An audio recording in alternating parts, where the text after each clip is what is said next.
Padre bendito, te damos gracias por la oportunidad que nos das de llegar con bien, para alabarte, para glorificar tu nombre. Te damos gracias por la oportunidad también de estar estudiando tu palabra en este tema tan importante de la liberación total que nos ubica nuestra condición delante de ti. Te damos gracias por ello y también queremos pedirte por nuestro pastor José Luis, que se encuentra en Chilpancingo, que te guarde, que bendigas, que le uses grandemente la obra a la cual le llamaste en este día para estar allá, que regrese con bien a su hogar en este regreso. En el nombre de Cristo Jesús oramos a ti. Amén. Bien, hermanos, pues llegamos a esta sexta clase relacionada con la depravación total. Y si se han dado cuenta, nos hemos detenido en este punto, en este segundo punto exactamente, de los cuatro en que se dividió el tema, porque sí se requiere que no solo intentamos intelectualmente, sino que hagamos un estudio profundo de lo que significa realmente estar corrompido o depravado totalmente.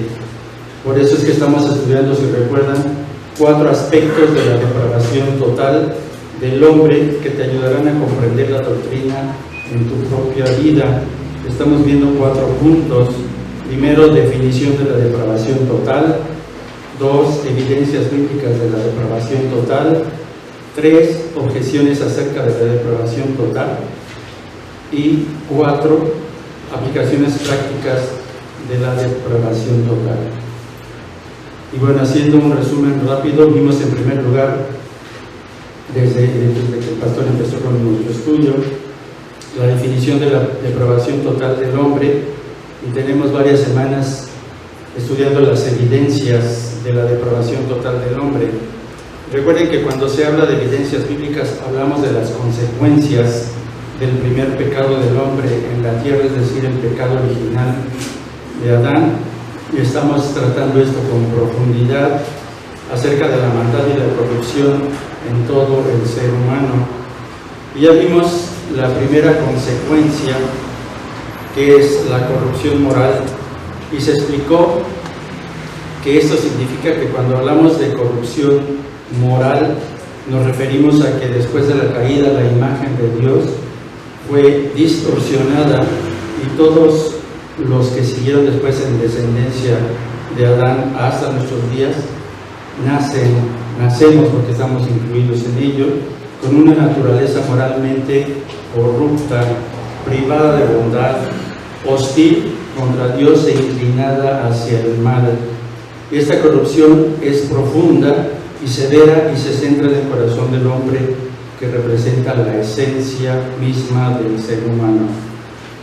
Esa fue la primera parte. La segunda parte, hace 15 días, con nuestro pastor Ascari, estudiamos la segunda consecuencia de los resultados de la caída del hombre, y fue la muerte espiritual. Y ahí vimos que la condición de todo ser humano que nace es separado de Dios, siendo un muerto espiritual, vacío de verdadera vida espiritual hacia Dios e insensible hacia la persona y la voluntad de Dios. Y hace una semana, con nuestro pastor José Luis, vimos la tercera consecuencia de la caída, que es la incapacidad moral. En esta incapacidad moral vimos que la doctrina, que es una doctrina que nos enseña que el hombre caído es incapaz de amar, de obedecer o agradar a Dios. Y estudiamos dentro de esta incapacidad moral 5 formas en las cuales se puede reflejar. Vimos la esclavitud de la voluntad del hombre, la impotencia de la mente y el corazón, la incapacidad de buscar a Dios y la impotencia de agradar y obedecer a Dios, y la incapacidad de cambiar o reformarse a sí mismo del hombre. Esas son las 5 formas en que se puede reflejar esta incapacidad. Y vimos la primera en cuanto a la esclavitud de la voluntad del hombre, que la voluntad del hombre es una expresión de su naturaleza, es decir, que si el hombre poseyera una naturaleza moralmente pura, entonces su voluntad estaría inclinada a hacer obras moralmente puras. Pero al ser un hombre caído, estaría inclinada a hacer obras moralmente corruptas. Por lo tanto, su voluntad está inclinada a hacer obras que son moralmente corruptas. Esta es la esclavitud de la voluntad del hombre. Entonces, ahí con nuestro pastor José Luis concluimos que el hombre es libre de elegir lo que desee, pero debido a que su naturaleza misma es moralmente depravada, siempre desea apartarse del bien y elegir el mal.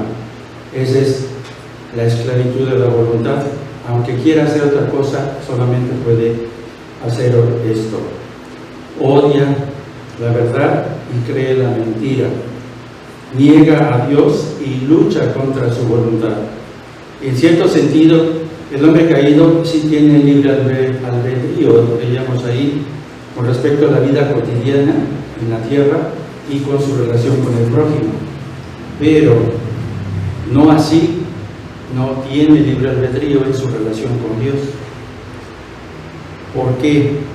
Porque siempre elegirá estar en oposición a la persona y la voluntad de Dios. Por eso no puede tener libre albedrío en relación con Dios. Ahora, en el siguiente punto, en cuanto a la impotencia de la mente y el corazón del hombre, vimos que el hombre caído no puede conocer las cosas de Dios y no puede conocer la verdad porque la odia y busca reprimirla. Odia la verdad porque es la verdad de Dios y habla en contra de él. En consecuencia, no puede soportar. El hombre caído no puede soportar la verdad de Dios. Así que cuando el hombre caído se expone a la verdad de que Dios existe, como lo puede ver en la creación o en las escrituras que son la revelación de Dios, ¿cuál es su reacción? La única reacción que puede tener el hombre caído es odio y hostilidad a esa verdad de Dios y al mismo Dios. Bien, este es el resumen de lo que hemos visto hasta hoy, hermanos. Ahora vamos a ver las otras tres formas que nos faltan acerca de la incapacidad moral. Y si nos diere tiempo, vamos a ver la última evidencia bíblica de la depravación total. Pues estamos enfocados en la incapacidad moral, recuerden. Así es de que la cuarta forma de incapacidad moral, noten ahí, la cuarta forma de la incapacidad moral es la incapacidad de buscar a Dios del hombre, la incapacidad de buscar a Dios. Y ahí lo que vemos es que el hombre caído obviamente no puede buscar a Dios, eso es lo que significa esta parte. Esta es una verdad contundente, hermanos. El hombre no puede buscar a Dios de ninguna manera. Y vivimos en un mundo, sin embargo, vivimos en un mundo lleno de personas que se autoproclaman buscadores de Dios. Te dicen, yo busco a Dios, yo constantemente busco a Dios. Sin embargo, lo que encontramos en la Biblia, ¿qué es? ¿Qué es lo que dice la Biblia? Las Escrituras destruyen este argumento, destruyen esta jactancia de la gente de decir es que yo busco toda mi vida, he buscado a Dios. Porque hay una declaración muy importante que dice ahí en Romanos 3:11.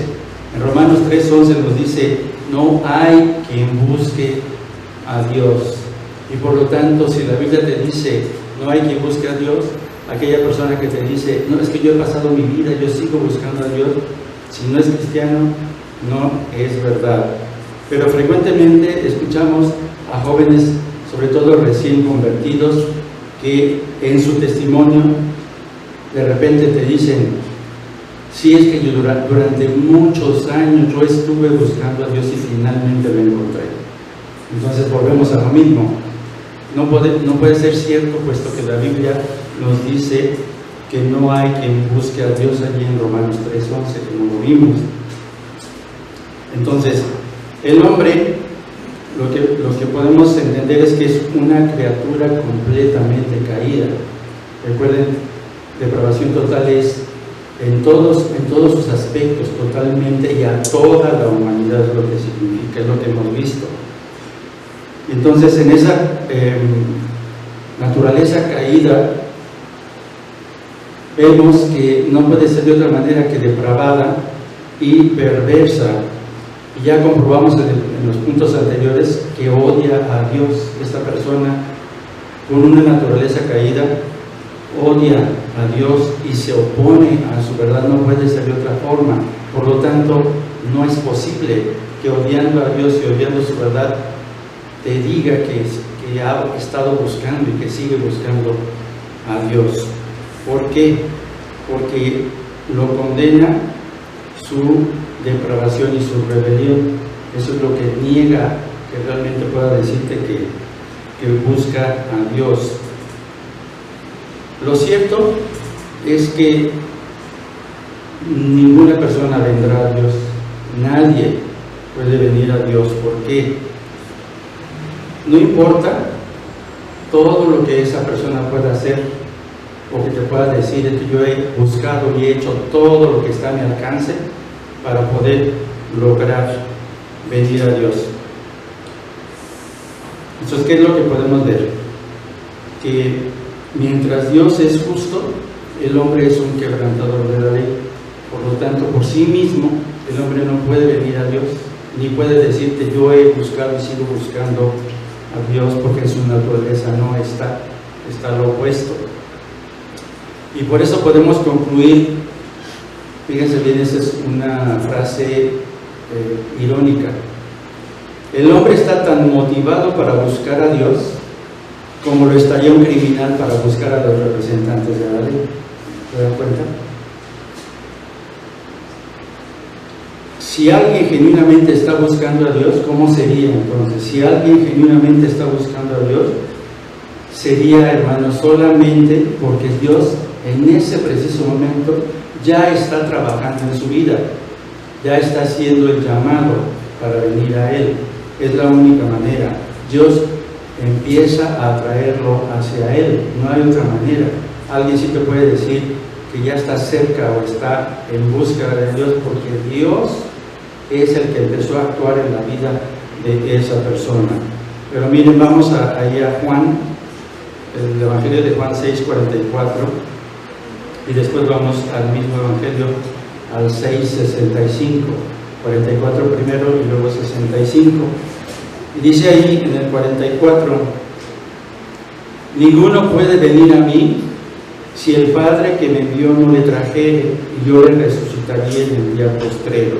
¿Se dan cuenta? ¿Qué es lo que nos dice ahí?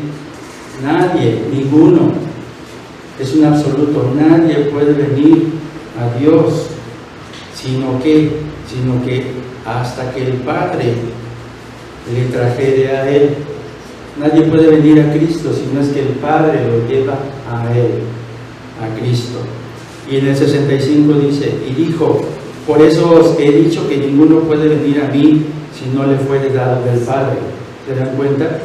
Ninguno puede venir a Cristo si no es concedido por el Padre. Por lo tanto, si alguien te dice que yo me he cansado de buscar a Dios, sigo buscando a Dios, no es verdad. A menos de que sea el momento en que Dios ya le esté llamando y esté trabajando en él. Por eso es importante que nosotros estemos al tanto para estar llevando el Evangelio a esas personas. Ahora, veamos ahora la cuarta evidencia o manera en que se manifiesta la incapacidad moral. Y esta es la impotencia de agradar y obedecer a Dios del hombre. La impotencia de agradar y obedecer a Dios del hombre. ¿Qué significa esto, hermanos? Que el hombre caído no puede, de ninguna manera puede, ni quiere agradar a Dios, ni obedecerlo. No se le da, no es posible, porque lo rechaza, porque rechaza su verdad. Entonces, primero debemos entender que hay un denominador común en todas las religiones, exceptuando al cristianismo. En todas las religiones, ¿qué es lo que vemos en común? Que todas tienen un enfoque hacia un mérito personal. Yo hago algo por poder lograr el favor de Dios, y está basado en su obediencia o habilidad con la cual quieren agradar a Dios. Son las obras del hombre. Ese es el común denominador en las otras religiones. Ahora, ¿qué es lo que vemos realmente como diferencia en el cristianismo. El cristianismo declara que el hombre es incapaz de hacer esto.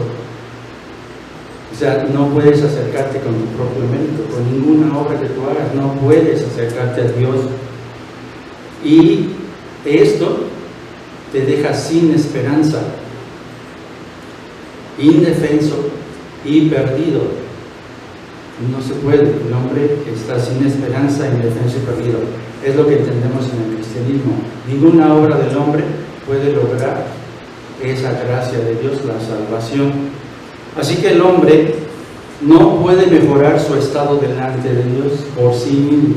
El hombre no puede de ninguna manera estar bien delante de Dios, no puede obedecer a Dios y no puede agradar a Dios tampoco.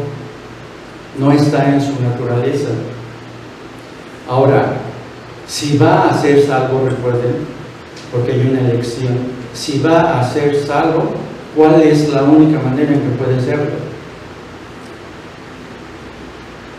¿Cuál es la única manera? Se repite el pecado. Ajá, si es que Dios lo posibilita, ¿no es cierto? Entonces solo Dios puede salvarlo. No es un mérito, no es algo que nosotros hagamos, o que aquel que te dice he estado buscando a Dios diga, bueno, creo que ya llegué al punto por buscarlo tanto en que puedo tener la salvación. Eso no puede ser. Entonces hay que entender esa parte. Esta, hermanos, es la verdad que el hombre más odia. El que no puede él hacer nada para poder tener la salvación de Dios. Esa es una verdad que el hombre odia. Cuando tú le compartes a alguien, pero ¿cómo? O sea, no tengo que hacer nada, es gratis, no lo entiendo. ¿Por qué? Porque en otras religiones, especialmente la religión católica, ¿qué es lo que vemos? Que hay obras que hacer para poder lograr la salvación, para poder lograr la gracia de Dios. Ahora, ¿por qué es la verdad que más odia el hombre caído? Porque requiere humillarse delante de Dios, cosa que el hombre natural, el hombre caído no tiene. Tiene que reconocer su pecado. La gente te dice, pero es que yo soy bueno, yo soy una persona buena, ¿de qué tengo que arrepentirme? Y además tiene que pedir misericordia. Entonces, para poder entender que debes humillarte, que debes reconocer tu pecado y que debes, en este sentido, pedir misericordia, ¿qué requieres? Que Dios venga a través de su Espíritu Santo para que te redarguya de pecado y pueda proceder a arrepentimiento. No hay otra forma. Por lo tanto, el hombre natural tiene una impotencia para poder agradar y obedecer a Dios. No puede ni obedecer ni agradar a Dios. Miren, vamos allá a Romanos 8, 7 y 8. Y allá en Romanos 8, 7 y 8 nos dice, por cuanto los designios de la carne son enemistad contra Dios, porque no se sujetan a la ley de Dios, ni tampoco pueden. Fíjense bien, y los que viven según la carne, ¿qué dice al final? No pueden agradar a Dios. Fíjense la primera parte, los designios de la carne son enemistad para Dios. Todo lo que hagas es en contra de Dios por tu propia carne. Y nada de lo que hagas, dice ahí en la última parte, puede agradar a Dios, a menos que ya hayas sido llamado por Dios, que hayas recibido salvación, que te hayas arrepentido, que hayas reconocido a Cristo como Salvador, y entonces sí hay un cambio. Pero mientras tanto, y estamos hablando de la depravación total, y en este caso de este tema de la incapacidad moral, vemos que el hombre no puede obedecer ni agradar a Dios. ¿Okay? Ahora vamos a la última, la quinta evidencia de la incapacidad moral. La incapacidad de cambiar o reformarse a sí mismo del hombre. La incapacidad de cambiar o reformarse a sí mismo. ¿Y qué significa esto? El hombre no tiene el poder, no tiene la capacidad, no puede de ninguna manera en sí mismo cambiarse o reformarse, tener una transformación. Por sí mismo el hombre no puede lograrlo. El hombre caído no puede tener ese cambio. Las Escrituras claramente enseñan que el hombre nace espiritualmente muerto. El hombre nace espiritualmente muerto. Esto quiere decir alejado de Dios, enemigo de Dios.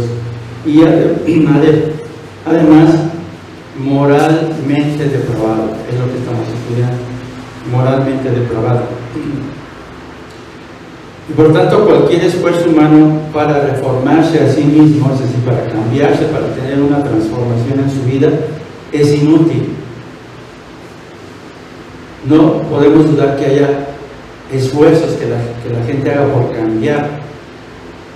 Claro que sí, la gente promete y promete y vuelve a caer y te dice, no, ahora sí, y voy a cambiar. En el caso de los alcohólicos, los adictos, por sí mismos no pueden prometer mucho, pero no pueden transformarse a sí mismos, y por lo tanto en el término de la salvación no pueden regenerarse, que es de lo que habla la salvación. Entonces, todo intento de hacerse agradable o aceptable a Dios, ¿qué pasa con esto? ¿En qué terminará? En un fracaso. Cualquier intento que el hombre haga por transformarse, por tener un cambio por sí mismo, está destinado al fracaso. ¿Por qué? Porque es una obra de la carne, no es una obra del Espíritu. Entonces el hombre tiene solamente una esperanza. ¿Cuál es la esperanza del hombre caído? La misericordia y la gracia de Dios. Es la única respuesta. Misericordia y gracia de Dios.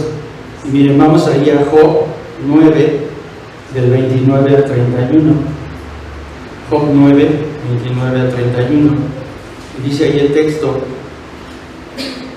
no soy impío, ¿para qué trabajaré en vano? Aunque me lave con aguas de nieve y limpie mis manos con la limpieza misma, aún me hundirás en el hoyo y mis propios vestidos me abominarán. ¿Se dan cuenta? Cuando la obra no es obra de Dios, no hay verdadera limpieza, no hay verdadera transformación.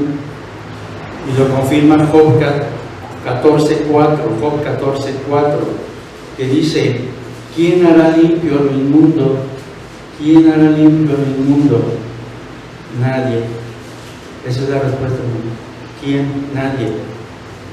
Solo Dios. Solo Dios es el que puede hacer eso. Y Jeremías 2:22, Jeremías 2:22 dice: aunque te laves con lejía y amontones jabones sobre ti, la mancha de tu pecado permanecerá aún delante de ti, dijo Jehová el Señor. Este es un ejemplo, hermanos. Por más esfuerzo que el ser humano haga por sí mismo en la carne, no va a poder quitar su mancha, dice aquí, tu pecado, la mancha de tu pecado, en tu propio esfuerzo. Necesitas la misericordia y la gracia de Dios. Por lo tanto, el hombre caído es incapaz, moralmente incapaz de lograr eso. Finalmente, ahí en Jeremías 13:23, Jeremías 13:23 dice: mudará el etíope su piel y el leopardo sus manchas, así también podréis vosotros hacer bien estando habituados a hacer el mal. ¿Podréis vosotros hacer el bien estando habituados a hacer el mal? No es posible, hermanos. Las personas que están habituados a hacer el mal no pueden de ninguna manera hacer el bien. Y eso es la condición caída del hombre, por eso es incapaz moralmente. Paul Washer dice: el hombre nace en pecado, con una naturaleza corrupta que es hostil a Dios y su voluntad. Más aún, no puede reformarse a sí mismo ni hacer de alguna manera aceptable delante de Dios. El problema del hombre no tiene remedio separado de las misericordias de Dios. Solo Dios es capaz de reconciliar al hombre consigo mismo a través de la obra expiatoria de Jesucristo y transformarlo a través de la obra regeneradora del Espíritu Santo. El camino para la salvación de la humanidad no es a través de la autonomía, la confianza en uno mismo o las reformas personales, es a través de regresar a Dios por medio de su Hijo Jesucristo. Esa es la respuesta. Por medio de su Hijo Jesucristo, por medio de Cristo, es que podemos tener esa transformación, ese cambio, esa regeneración que el hombre natural, el hombre caído, no puede lograr por sí mismo. Y a esto se refiere este último punto, hermanos. Entonces, ya hemos visto estos 5 puntos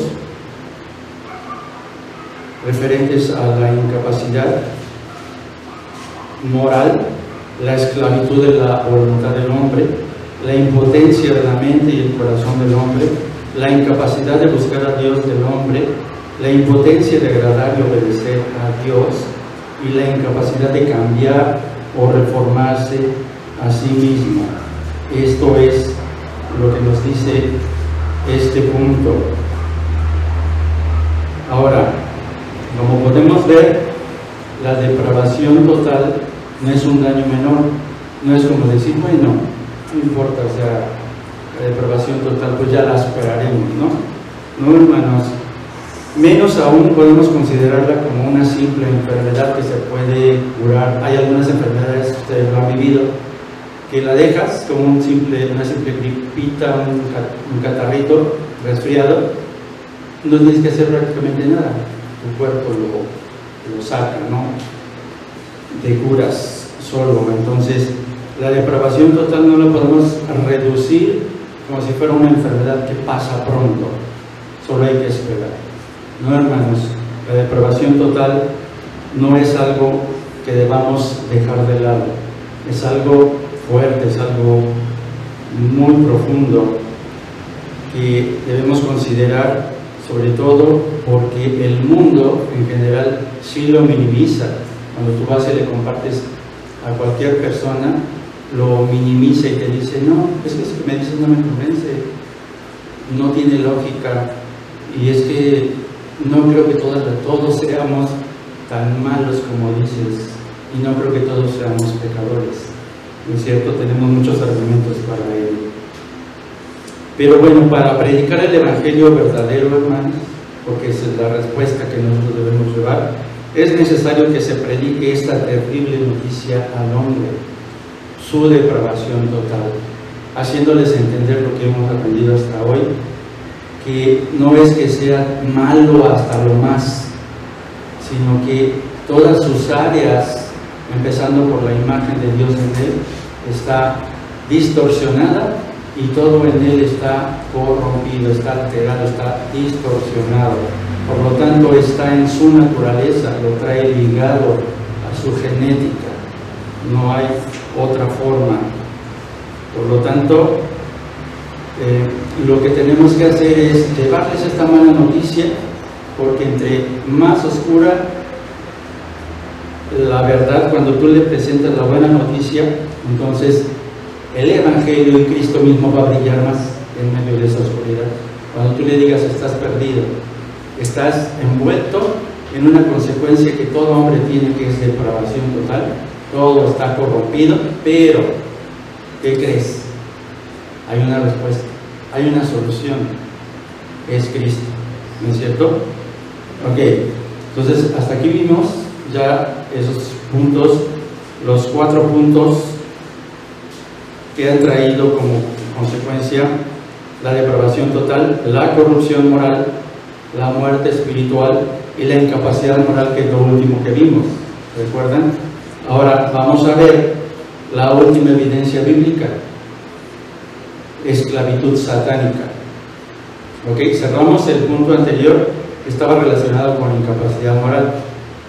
Ahora vamos al 4.º punto de los 4 que estamos estudiando, ¿recuerdan? En general, y este es la esclavitud satánica. El hombre caído es esclavo de Satanás. Es una frase fuerte, hermanos, pero es una realidad. El hombre caído es esclavo de Satanás. Vamos a entender por qué. Esta evidencia bíblica de la depravación total, fíjense dónde se enfoca: en la relación que el hombre tiene, el hombre caído, subrayo, el hombre caído tiene con Satanás. El hombre caído tiene una relación con Satanás. ¿Esto qué quiere decir? Que el hombre caído no solamente está separado de Dios, lejos de Dios, sino que además está unido a Satanás, alejado de Dios, unido a Satanás, en hostilidad hacia Dios, ¿recuerdan? Y en rebelión contra Dios.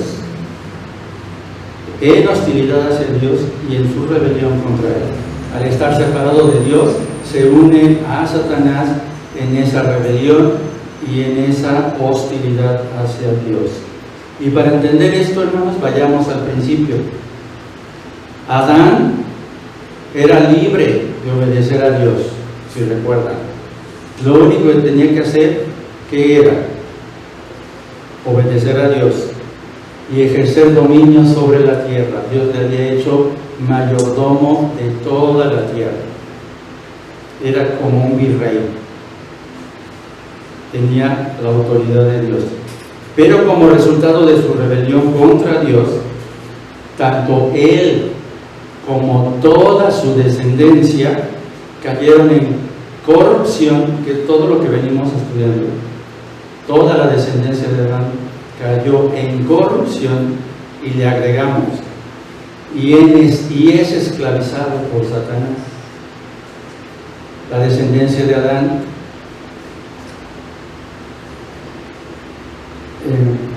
cae en corrupción y es esclavizado por Satanás. Ahora, debemos entender una cosa, hermano. No quiere decir que entonces son satánicos, ¿entienden? No es como que a todos los que no sean cristianos vamos a decir: es que tú eres satánico, tú adoras a Satanás. No, hermanos. Aunque pocos hombres sí podríamos considerarlos seguidores del diablo, verdaderos satánicos, las Escrituras testifican que todos los hombres nacen bajo el dominio y están cautivos por Satanás para hacer su voluntad. Esa es una diferencia, ¿sí? Están cautivos de su propio pecado, pero cautivos de Satanás. Y si bien es adecuado usar el término esclavos, vamos a entender una cosa, es muy importante.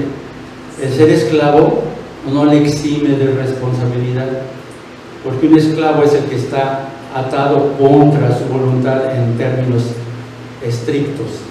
Pero en el caso bíblico debemos entender que el hombre no es una víctima retenida por Satanás. No es que está retenido contra su voluntad porque él quiere estar con Dios. Es lo que acabamos de ver.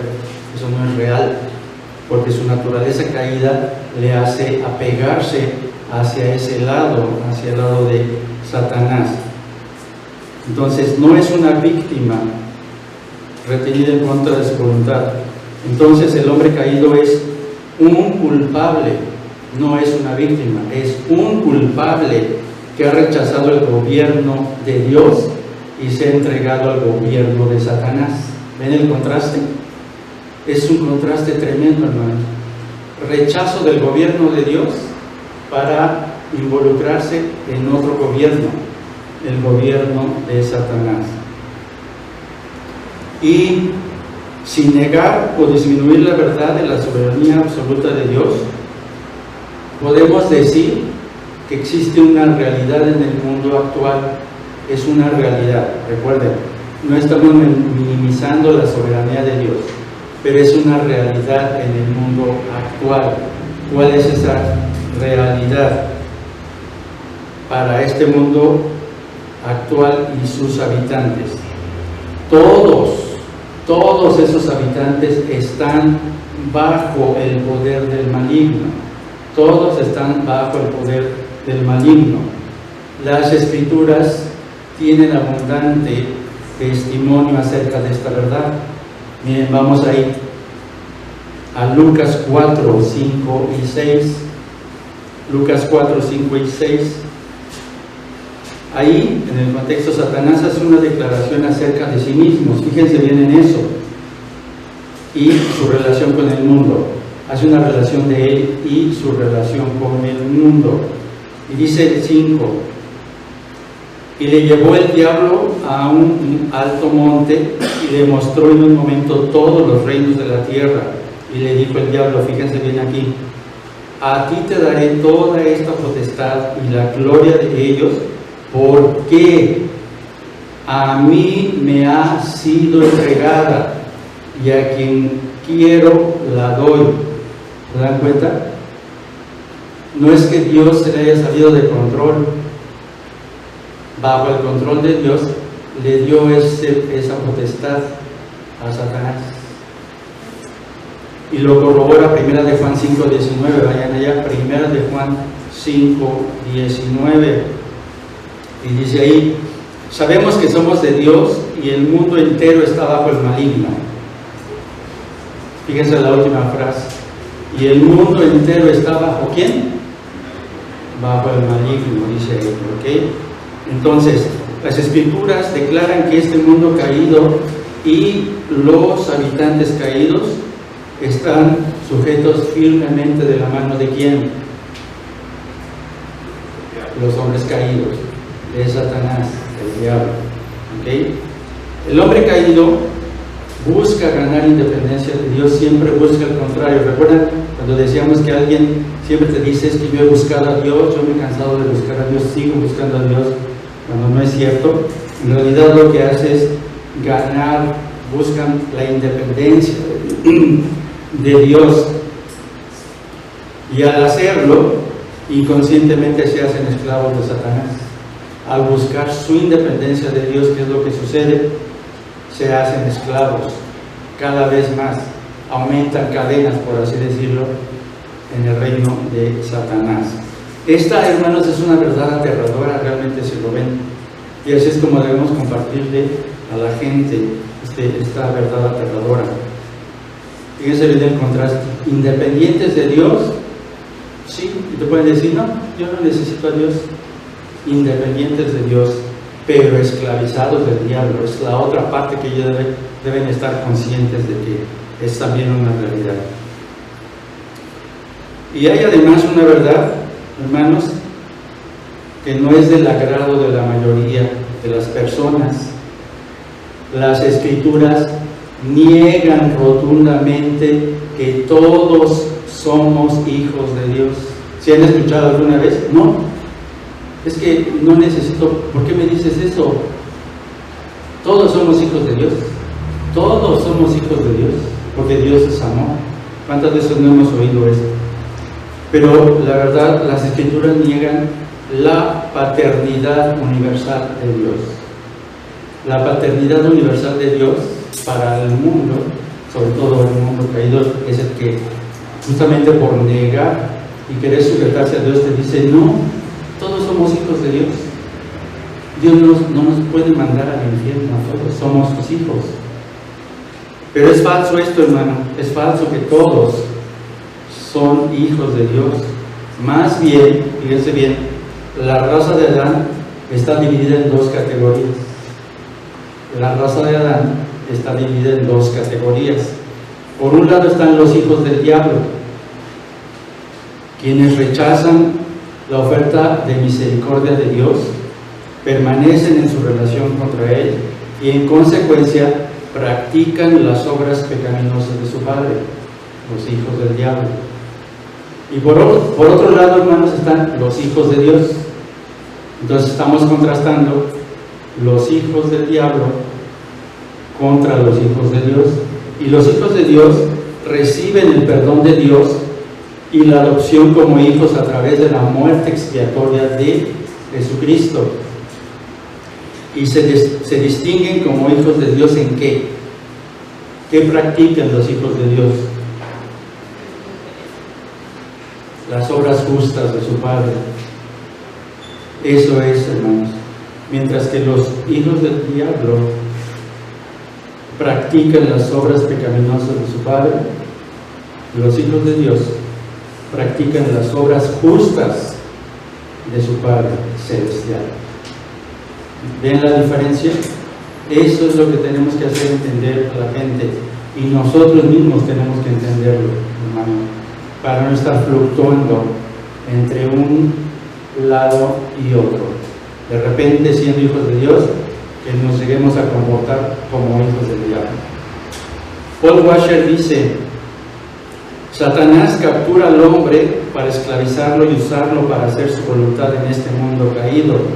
Una vez más, es importante notar que el hombre no es una víctima reacia del diablo, más bien es un transgresor culpable de la ley que a través de la desobediencia se ha alineado a sí mismo con el diablo.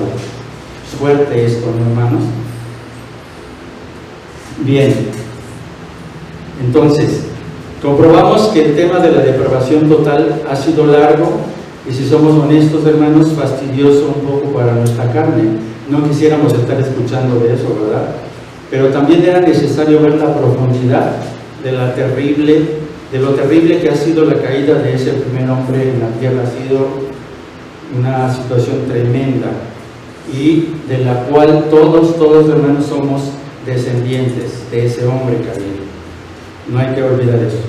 Negar esta triste y terrible verdad es como negar los genes de tu padre.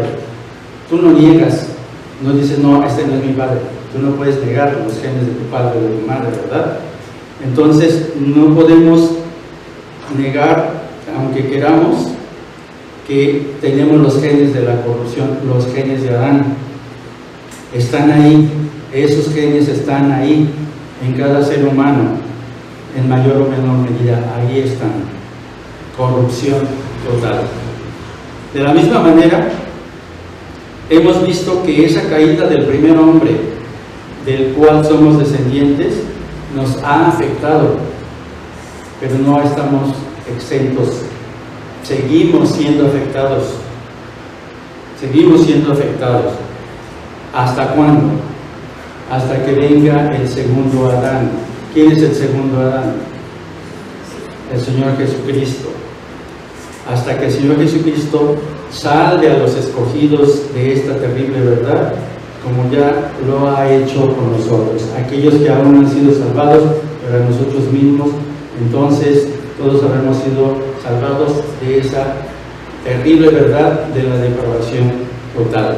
Entonces, por último, hermanos, vale la pena tener presente esto para recordar la condición de la cual nos rescató nuestro misericordioso Dios, pero sobre todo para entender que tenemos una responsabilidad, no solo de dar evidencia de que hemos sido entregados, que hemos sido engendrados como hijos de Dios, como lo expresa el apóstol Juan, tanto en su evangelio como en sus cartas, sino de cumplir con la gran comisión e ir por ellos que aún padecen las consecuencias de esta corrupción total. Esa es nuestra responsabilidad, hermanos. Bien, terminamos hasta aquí con esta cuarta verdad acerca de la corrupción total. El hombre caído es esclavo de Satanás. Vamos a orar, hermanos. Padre bendito, te damos gracias por abrir nuestros ojos y darnos cuenta de lo que has hecho con tu gracia y con tu misericordia, porque siendo hijos y descendientes de Adán, tenemos como genes ligado a nuestro corazón, a nuestra carne, a todo nuestro ser, esa corrupción total. Ayúdanos para que esto no lo perdamos de vista, Señor, que de repente nos movamos entre ser hijos de Dios o ser hijos del diablo, que realmente nos comportemos y hagamos las obras justas que tú has determinado desde antes de la fundación del mundo para que andemos en ellas. Gracias, Señor, por estas verdades que nos redarguyen, que nos guían y que nos llevan a entender el gran propósito y responsabilidad que tenemos de ir y predicar tu evangelio. Gracias, Padre, en el nombre de Cristo Jesús. Amén.